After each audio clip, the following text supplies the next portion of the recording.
네, 미국의 금리 인상 문제, 사실 이 부분은 시장에서 다 알고 있었던 내용이라 이것이 시장에 특별히 어떤 부정적이든 긍정적이든 큰 영향을 주지 않을 것이다라는 점은 충분히 짐작할 수 있었다는 건데, 어쨌든 객관적으로 봤을 때 금리를 인상을 하고 더 나아가서 현재 보유 자산을 좀 매각한다라고 하는 것, 그 자체는 긴축을 의미하는 것이죠.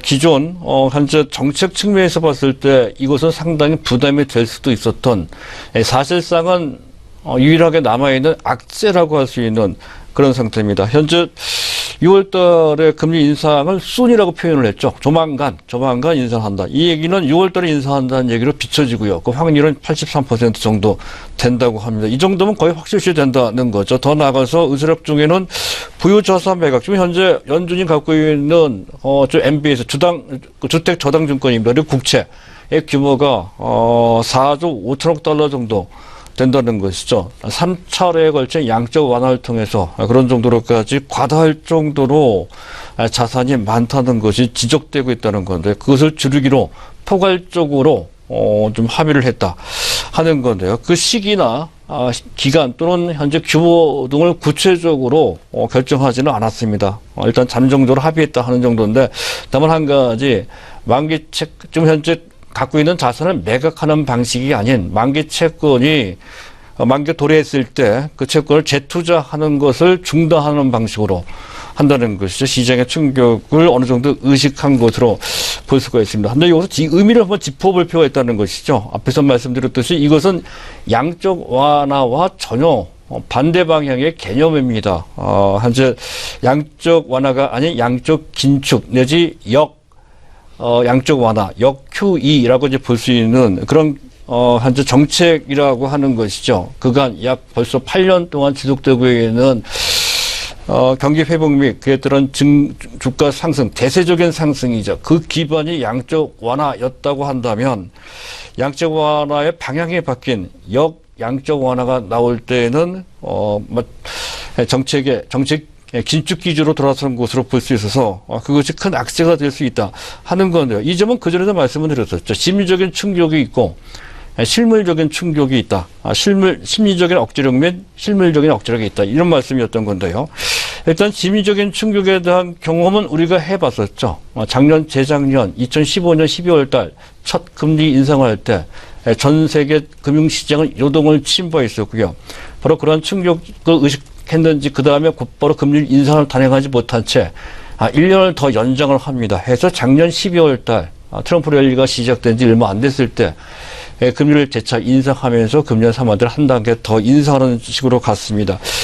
그런 것을 보면 또 현재 지금 FOMC 의사록이 공개되면서 현재 금리 인상, 추가 인상이 확실시되고 또 현재 자산 축소 얘기까지 나왔음에도 불구하고 시장 참가자들은 그게 전혀 신경 쓰지 않는 그런 모습입니다. 그런 것을 보면 심리적인 억제력 내지 그와 관련된 시장의 충격은 사실상 거의 완벽하게 소멸된 것으로, 이제는 더 이상 신경 쓰지 않아도 될 정도로까지 심리가 상당히 강화됐다는 것을 알 수가 있고요.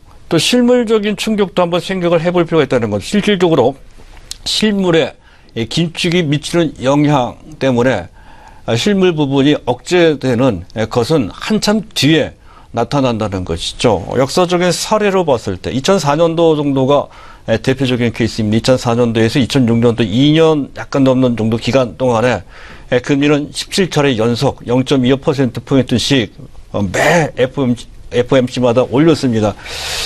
그러한 장기간에 걸친 상당폭의 금리 인상에 의한 실물 경제가 크게 위축되는 그 시점은 한참 나중에 나왔다는 것이죠. 2006년도 거쳐 2007년, 8년 정도에 가서나 리만 브라더스 사태를 통해서 그런 억제력이 큰 문제를 야기시켰던 그런 전례가 있었다는 것이죠. 그런 것을 보더라도 실물적인 억제력은 지금 현재 시점에서도 3년 내지 4년 후에 정도에서나 발현될 소지가 높다는 것을 짐작할 수 있다는 것이, 반드시 그런 것이 아니라 그렇게 될 소지가 높다는 관점으로 그 사례를 한번 볼 수가 있다는 것이고요. 또 한 가지 우리가 볼 필요가 있는 것은 참 대단한 대반전이라고 할 필요가 있을 것 같습니다.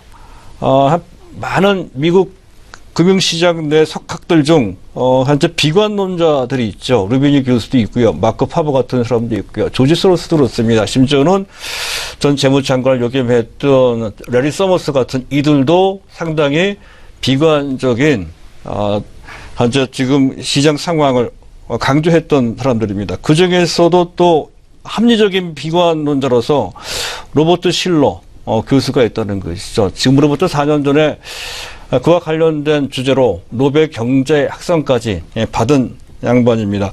자, 이 사람이 계속해서 지금 현재 미국의 주가 수준이 상당히 높아서 좀 문제가 될 수 있다는 틀로 현재 비싸기 때문에 반드시 상투다라고 하는 말은 안 했지만 애둘러서 현재 상황이 상당히 부담된다라고 하는 경계로는 매번 강조를 했던 그런 인물입니다.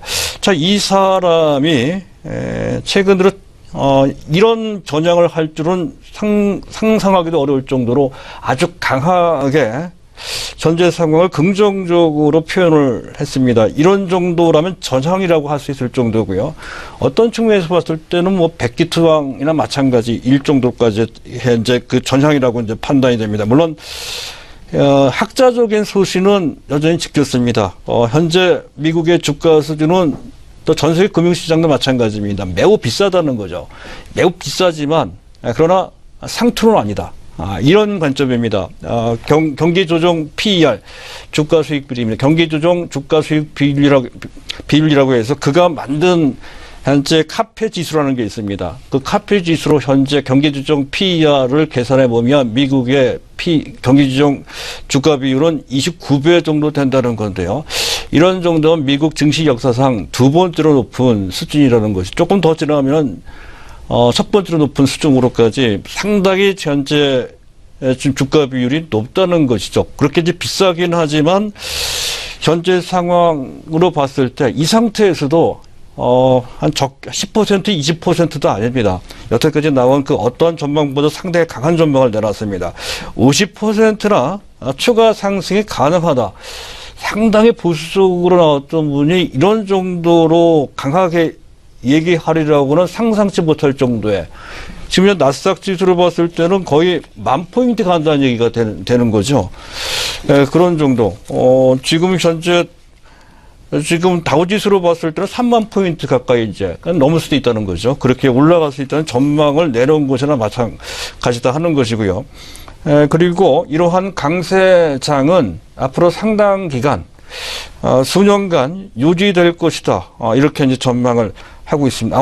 아무래도 지금 현재 지금 거의 90개월, 거의 100개월 가까이 지속되고 있는 확장세가 별다른 위험 없이 사실은 그 전부터 말씀드렸듯이 금융시장을 위협할 만한 웬만한 악재들은 거의 소멸된 것이나 마찬가지입니다. 따라서 많이 올라갔지만 또 상당 기간 경기 확장세가 지속되긴 했지만 그 관성이 상당 기간 유지될 것이다. 이렇게 이제 보는 것 같습니다. 앞에서 얘기했던 현재 금리 인상 및 또는 현재 자산 매각과 관련된 그런 문제, 실효적인 그런 억제력을 한참 나중에 나온다는 맥락과 같은 맥락일 수 있다는 것이죠. 그런 관점이 유효하다라고 했을 때는 우리의 시각도 거기에 맞춰서 조금 더 강하게 가져갈 필요가 있겠습니다.